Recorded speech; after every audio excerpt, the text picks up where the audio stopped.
চাঁদপুর মত্ত পৌরসভার ৩ নং ওয়ার্ডে সাধারণ জনগণ, বিশেষ করে মহিলাদের মাঝে বিএনপি ভারপ্রাপ্ত চেয়ারম্যান তারেক রহমান কর্তৃক প্রণীত রাষ্ট্র মেরামতের ৩১ দফা পৌঁছে দেওয়ার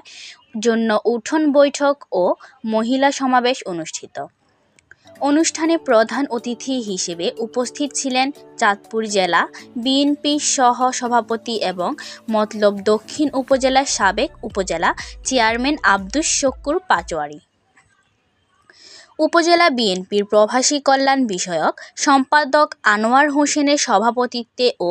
পৌর যুবদলের যুগ্ম আহ্বায়ক শরীফ উল্লাহ সরকার টিটু ও জেলা যুবদলের সহ-সাংগঠনিক সম্পাদক জিয়াউল মাওলা কোচির যৌথ সঞ্চালনায় বিশেষ অতিথির বক্তব্য রাখেন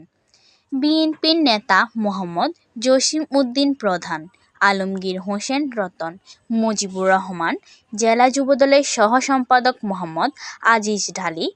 বিএনপির নেতা মোহাম্মদ নুরুল ইসলাম মোহাম্মদ, দিদার হোসেন, ৫ নং উপাধি উত্তর ইউনিয়ন যুবদলের সাবেক আহ্বায়ক মোহাম্মদ শামীম হোসেন মিয়াজি, জেলা যুবদলের সদস্য শাহজাহান সিরাজ, যুবদল নেতা কাজী সুমন, নূর হোসেন, ইকবাল ব্যাপারী, মিন্টু ব্যাপারী, কাইয়ুম ব্যাপারী, কালাম, ফয়সাল প্রধান, খোকা, কাউসার, নিশান, আক্তার হোসেন, নাজির হোসেন স্বপন, আল আমিন, উপজেলা ছাত্রদলের আহ্বায়ক ভারপ্রাপ্ত মোহাম্মদ জুয়েল হোসেন, সাবেক যুগ্ম সাধারণ সম্পাদক নবীর হোসেন বাবু, পৌর ছাত্রদলের সাবেক সাংগঠনিক সম্পাদক রাফেল মিয়া, উপজেলা ছাত্রদলের যুগ্ম আহ্বায়ক সাইফুল ইসলাম সিপাত, পৌর ছাত্রদলের সাবেক যুগ্ম আহ্বায়ক মেহেদী আহমেদ শাওন,